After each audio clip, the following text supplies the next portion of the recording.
Hey, give me a thought on James Wiseman before we get to the Durant trade. Is there... Look, you're taking number 2 for a reason.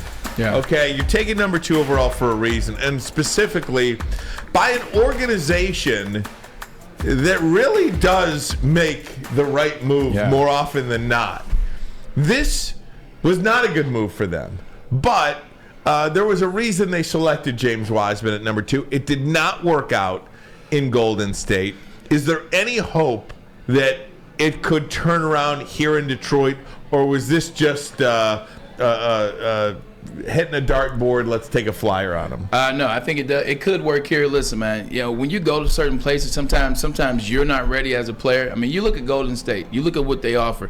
They're the number 1 team, top to bottom in the NBA. They got nothing but stars on their team. They have future Hall of Famers on their team. Their standard is championship. Maybe he wasn't ready for that standard. Maybe they pushed him down in the G League. Maybe they pushed him down in those lesser leagues to try to find his game, and maybe that's not what he wanted to do. Maybe he was immature. Like maybe we don't know what it was.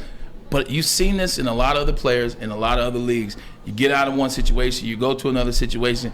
Maybe he's going to gel with the young guys with Detroit Pistons. Maybe he gels with the city of Detroit. And maybe he just realizes, because as you start moving around, Ryan, as you start to go from number 2 overall to Golden State, and I'm going to win a championship, and I'm going to be the starting forward for, like the Warriors forever. Well, that doesn't happen. Now you start to look at situations differently, like, damn, now I'm in Detroit. What happens if I blow it here? Detroit's the worst team in the league. Like, what happens if I blow it here? Like, I may be out of the league. So I think that starts to set in. There's a reason why he went number 2. There's a reason why the best basketball minds on TV talk heavily about him coming back. They were very excited for him. So, in a nutshell, I think it could work here. But he's going to have to change some things, and I think he's going to have to be accepting of the Pistons. I think it could work here, though. He'll be 22 next month. That's young. Yeah, when you got a chance to win another NBA championship, that's exciting. But then you go into the worst team in the league. It's similar to what Jared Goff has gone through, right? Yeah. Here you go. Now Jared Goff gets a new team, a team that believes in him. They build around him. They put a good line in front of him. And look what he had, one of his best years last year. I'm hoping the same thing could happen to this kid, James Wiseman. He gets an opportunity to maybe spread his wings. Hey, Steph Curry and Klay Thompson ain't coming off the bench here in Detroit. So he's got a chance to maybe make his mark. And it's not all bad when you go to a team like this.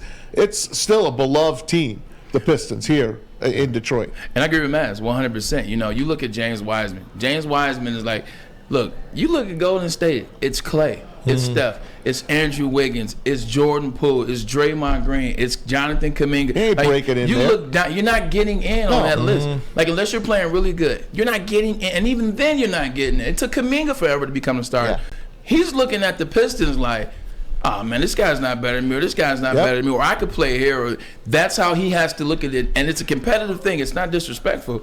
It's competitive, man. I could play here. So I think if he comes in with that attitude, they battle it out. I think James Wiseman, this could be a good look for him. And like Matt said, this ain't chump change over here. We know about winning championships. Not recently, but we still have 3 to our name as a Detroit Pistons base. Now he's been out for a little while and will continue to be out. But another former number 2 overall pick, Marvin Bagley III, he came here to Detroit and has gotten better.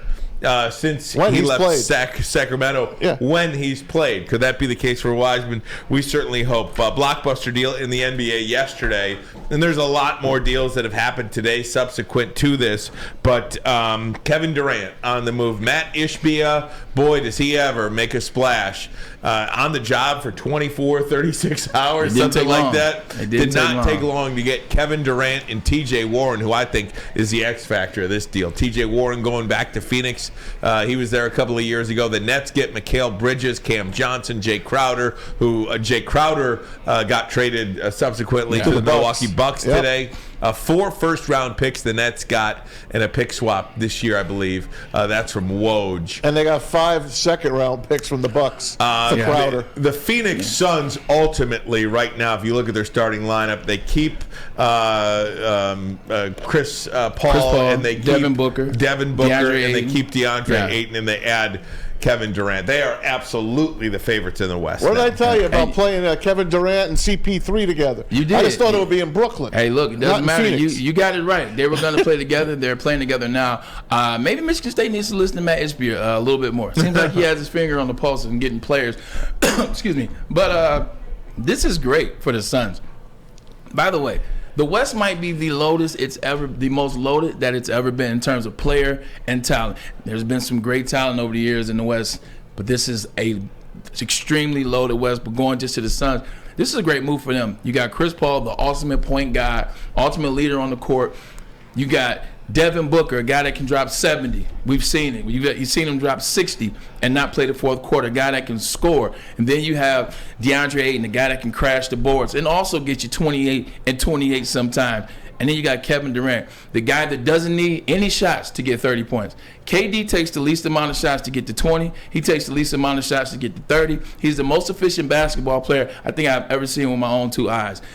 You got that on your team now? KD can take a back seat a lot of times, too, and that's what's so good about this. When you play with players like Devin Booker, they got to get their numbers and got to get their stats off, KD's like, all right, cool, you rock for a minute. KD won't have to touch the ball for 6 minutes. He'll just play defense and rebound for 6 minutes. But then when you need some points, KD will give you 15 points in 5 minutes. It's a great set for a guy that can stay out the way and move. Also, any lineup you put on that floor with KD, he will be successful. It doesn't matter. He doesn't have to be on the court with Chris Paul to have success. He doesn't have to be on the court at the same time as Devin Booker to have success. You could put him on the court with anybody, and he's going to get his numbers, and he's going to be a leader. So I think the Suns and Matt Ishbia completely won with KD to the Suns today. Another quick trade here. Lakers got another player. They got Mo Bamba for Patrick Beverly and a second-round pick from the Magic. The Lakers are making moves. They made a move yesterday to get D'Angelo Russell, so they got Patrick him back. Beverly? I thought he was going to win him a championship. I kid. Patrick Beverly's in Orlando now, and a second-round pick, of course. So there you go. I don't know much about Mo Bamba, but supposedly he will improve the Lakers. God, I forgot where I read this today. Had a song about him. I forgot where I read this today. Matt Ishbia, by the way, taking on $68 million worth of luxury tax penalty or luxury tax money to make this trade go through. So if it was not for Ishbia, this trade does not go through. You want to talk about making a splash. Money talks. Money talks. You need to have an owner willing to pay that luxury tax.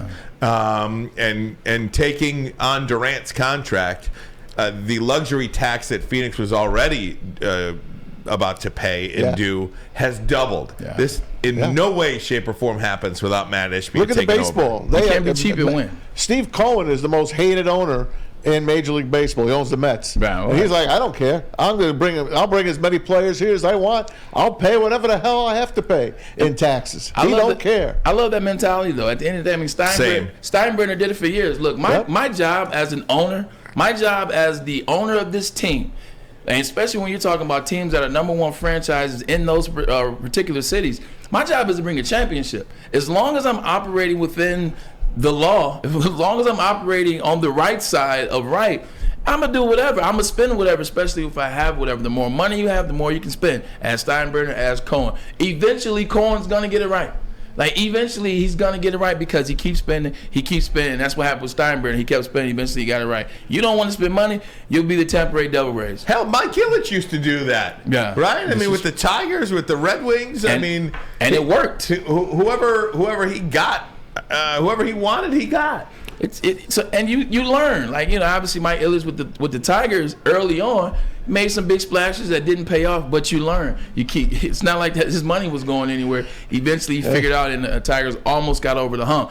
But the Red Wings, they stayed over the hump. 35 minutes to post. 35 minutes till the deadline is up. If you look at the Western Conference right now, stacked. I mean, Denver is stacked. Phoenix is stacked. Dallas got much better. Memphis is nobody to raise your nose Minnesota. at. I think Minnesota's pretty darn good. Warriors Golden are pretty State good. is going to figure it out. I think those 6 teams alone. Yeah. Clippers. They're your squad. They're all right. They're still damn good. Yeah, when everybody's playing. Pelicans are still good. Yeah. Okay, let's say everybody's healthy for the Clippers. Yes. Pelicans are good. Like, that's why the West is stacked with talent, man. I mean, I would pick those 6 teams, though, that I mentioned over anybody in the East. No offense to the Boston Celtics. Nah, not over the Celtics and the Bucks. Okay, then 4 teams in the West over the Celtics. I mean, I don't count the Bucks out. The Bucks are the best team in the East, and they just got Jay Crowder. Like the Bucks are the team. Like they are the team in the East. But again, okay, let's do this. Because you're probably right. I'm agreeing with you. I know maybe I'm oversimplifying it. I don't mean to do that, but I would say the East is a 2-team ordeal. Right. Boston or Milwaukee. That's it. In the West, you got Denver, Memphis, Dallas, Phoenix, Clippers, Pelicans, Warriors, Timberwolves, and throw the Kings in there who are playing good basketball. I mean, there's 6 teams legit could get to the final. Yeah, to what you're saying, outside of the Celtics and the Bucks, nobody in the East is winning the championship. Meanwhile, on that West side, you got about 6 teams, 7 teams that could scrap for it, especially if they're not playing the Bucks. So I agree and understand exactly what you're saying. I don't know, man. Yeah. I would love for the Pistons to somehow, some way be relevant How again. How long? Like what? Man, I think I really think they have to compete for at least a play-in spot next year. I mean, guys, look, they're only going to do that if they get the number 1 pick. Listen to me. There are 15 teams in the Eastern Conference. 10 of them will make the playoffs. Yeah, 10 of them will get in. That's not asking. What do you a want lot. to just get in for? To get routed? But no, that's not it. I want to get in because I do think it's important for young players to play in meaningful games. I don't think these young players are learning anything, getting their brains beat in every night at all. That's why Dwayne Casey took them to the playoff game last year, so they could see what the intensity was and see how the atmosphere is very different. I agree with you. I'm not asking them to win a playoff series. I'm not even asking them to win a play-in game. I just want them to play in one. They took a playoff team last night, 18-point down, got it to within 2. Nobody's taking Detroit serious. But they got it within 2. But Maz, they do that. Maz, this year they beat the Warriors with Steph. They beat the Bucks. They damn near beat the Nets, if you will. Or did they beat the Nets? Like they beat some damn good teams, but it doesn't matter because they still got 13 wins to their name. So at the end of the day, you want to see them at least getting that 10 spot. So where they're in the play-in, because now you get to the 10 spot, that's no longer the 15th seed. Now you're in the 10 spot. Now you know what it means to actually have a chance to maybe make the playoffs. Now it drives you. Like, I know how the drive was. Like, all those years when you don't make the playoffs and I was in Cleveland and you're 6 wins or 3 wins, you don't care. It is what it is. We're losing. Mindset's different. You shut down the end of the season and you're ready to get out of there. When we almost made the playoffs in 2007, that offseason, work ethics changed. Saw more guys coming back earlier. You saw guys really laying it all on the line in the offseason because you got close to tasting a playoff game, and that was just to get to a playoff game. So Pistons included Kevin Knox in that deal. Very good. Kevin Knox goes to the Warriors. Good for him. Go win a championship, Kevin Knox. He should.